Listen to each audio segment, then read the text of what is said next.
These are some Dinar Guru updates, starting off with a Norstay. JP Morgan Bank is ready to leap into the fray. Their words are amazing. Quote, bring it into the world trade system, unquote.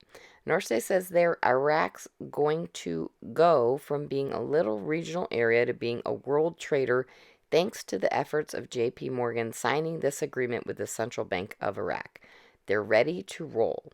You can't do this in Article 14 of the IMF Charter. I suspect the IMF is behind all this because they said to the biggest bank in the world, JP Morgan, get over there and get this thing on the road. I wouldn't be surprised to see a change to Article 8 within months. Mark Z via PDK says we are expecting, and most of my sources are in agreement, that we should have a very action-packed first part of the week with news. Hopefully we will get something that dispels this rumor of no RV until way down the road, 2024 or whatever.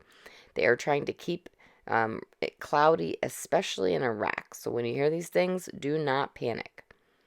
Sandy Ingram says the good news is the mainstream news media is saying the IQD is expected to increase in value as the country becomes more stable. Frank26 says, here's one I get a kick out of. Hey Frank, what I belong to is tier 4. What tier do you belong to? The ones coming out of my eyes, Frank says.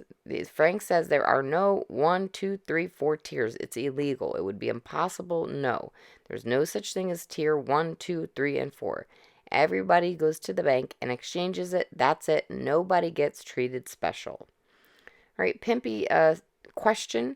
Kuwait has $3.29 dinars. What do they have that Iraq doesn't? Pimpy says a currency that's free of sanctions and restriction is what they have. All right, Paulette says it looks like the weekend of 7/14 to 7/16 will be a holiday weekend with a new year on 7/18. Shab said after Eid, before the new year, perhaps the next target since they missed 7/1. All right, Militiaman says Iran is talking about circumventing using the dollar, which they've been after all this time, but now they want to use the dinar. There's obviously something going on. They know there's some change is about to come, and they want to be a part of that. They are one of the largest trading partners for Iraq. And Norstay says getting out of Article 14 of the IMF Charter is essential for them to do what's called international trading. All right, Baby's mom says, okay, I just got permission to share the following info. The citizens of Iraq were told their rate is changing to 1-to-1. They're also told the rate will float in Iraq. They were told if they don't turn in their 3-0 notes, they would miss the opportunity to change them for the lower denominations. The 1-to-1 rate will be in Iraq only and then will float higher. Our rate will come out on the Forex hopefully at a minimum of $3.81 USD to 1 dinar. All right, Frank26 question. Will they be dropping the 3 zeros on a 25,000 dinar note? I'm new to this and I keep hearing conflicting information. Frank says you'll find 3 zeros in 2 places. First of all, in the exchange rate. The exchange rate right now for the Iraqi dinar is 0.0008597, something like that. When they move the decimal point to the right because they have added value to their currency, 3 zeros, it'll be roughly about 0.86. We can round that up to $1. That's where we're looking for 1-to-1. Frank goes on to say the other place you'll find 3 zeros is in the currency itself. It's not like somebody's going to take a pair of scissors and cut it where it says 25,000 out of the physical currency. Of course not. They cut it out of the exchange rate. When they cut it out of the exchange rate, it adds value to the currency, so the 25,000 dinar note outside of Iraq is at 1-to-1 or 25,000 note. But inside of Iraq, their exchange rate is what makes that valuable to whatever rate they have. All right, Mark Z via PDK says, I hoped we would get news today, but it is still very quiet. Some rumors about Iraq announcing new bills on the street in the next day or two, but otherwise very quiet.